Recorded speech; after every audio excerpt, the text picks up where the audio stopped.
Welcome to கனவுகள். இன்னைக்கு நாம சப்பாத்தி கல்லி பழம் பறிக்க வந்திருக்கோம். இங்க பாருங்க, சப்பாத்தி கல்லி பழம். இத பறிக்க ஸ்டார்ட் பண்ணலாமா? இங்க பாருங்க फ्रेंड्स, எவ்வளவு பெரிய செடி இருக்கு. இது வந்து பாருங்க, கிட்ட வந்து பாருங்க, எவ்வளவு பழம் இருக்குங்க.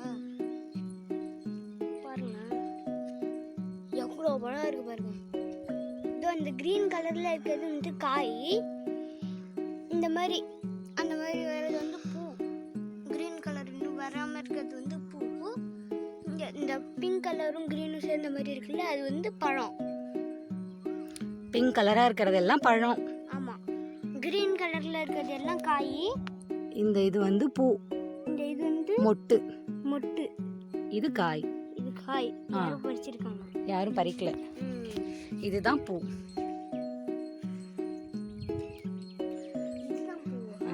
கை காட்டு. இதில் குத்திக்காத முள். இந்த முள்ளை பற்றி எக்ஸ்பிளைன் பண்ணணும். இந்த முள் வந்து அப்படியே அப்பிரும், கொத்து கொத்தா முள் குத்திரும். இது பக்கத்திலே வரக்கூடாதுன்னு சொல்லணும், சரியா?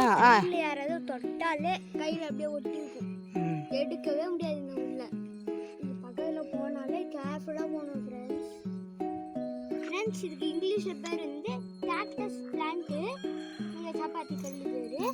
இந்த பழம் பேர் வந்து கேக்டஸ் ஃப்ரூட்டு.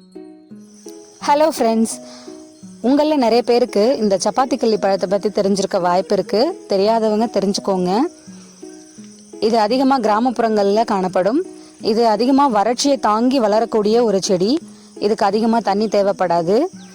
அதே மாதிரி இந்த பழத்தில் வந்து நிறைய ஆன்டி ஆக்சிடென்ட்ஸ் இருக்குது, நார்ச்சத்து இருக்குது, விட்டமின் சி இருக்குது. இதை சாப்பிட்றது மூலயமா நமக்கு உடல் சூடு வெகுவாக குறையும். அதே மாதிரி டைஜஷனுக்கு இது ரொம்பவே ஹெல்ப் பண்ணுதுங்க. ஸோ மலச்சிக்கல் பிரச்சனை வராது. அடுத்ததாக மலட்டுத்தன்மை, இன்ஃபர்டிலிட்டிக்கு இது ஒரு சிறந்த மருந்தாக நம்ம முன்னோர்கள் சொல்லியிருக்காங்க. பட் ஆனால் சயின்டிஃபிக்காக யாரும் இதை இன்னும் ப்ரூவ் பண்ணலை.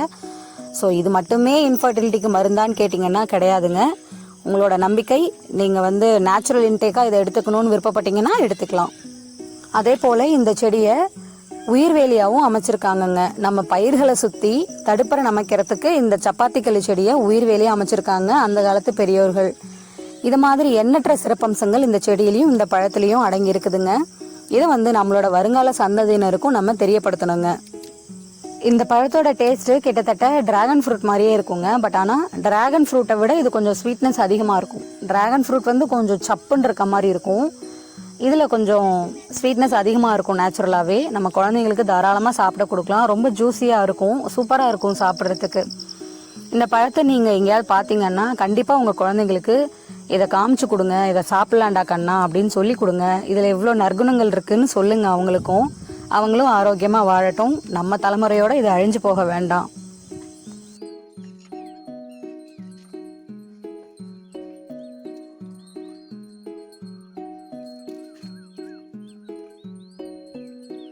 ஃபைனலாக நம்ம இவ்வளோ சப்பாத்தி கல்லி பழம் படிச்சிருக்கோம்.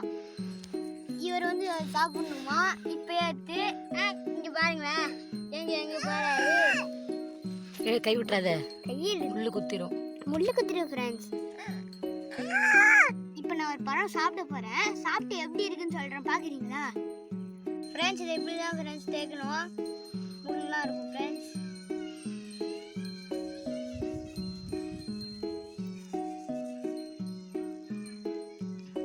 தேய்ச்சா முள்ளு போயிடும் ஃப்ரெண்ட்ஸ். ஓபன் பண்ணி சாப்பிடணும் முடியாது. இப்படிதான் ஃப்ரெண்ட்ஸ், உள்ள பிங்க் கலர்ல தான்.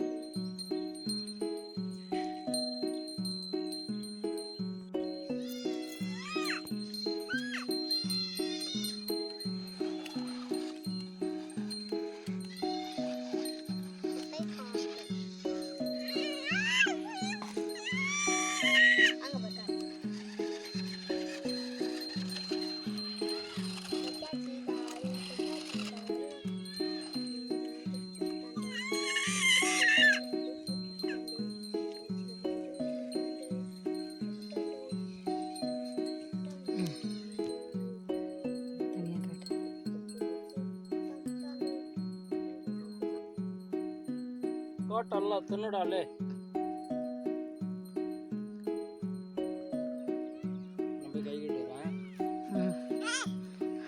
எப்படி இருக்கு அர்ஜுன்? இந்த வீடியோ உங்களுக்கு பிடிச்சிருந்தா லைக் பண்ணுங்கள், ஷேர் பண்ணுங்கள், கமெண்ட் பண்ணுங்கள், மறக்காமல் சப்ஸ்கிரைப் பண்ணுங்கள். தேங்க்ஸ் ஃபார் வாட்சிங்.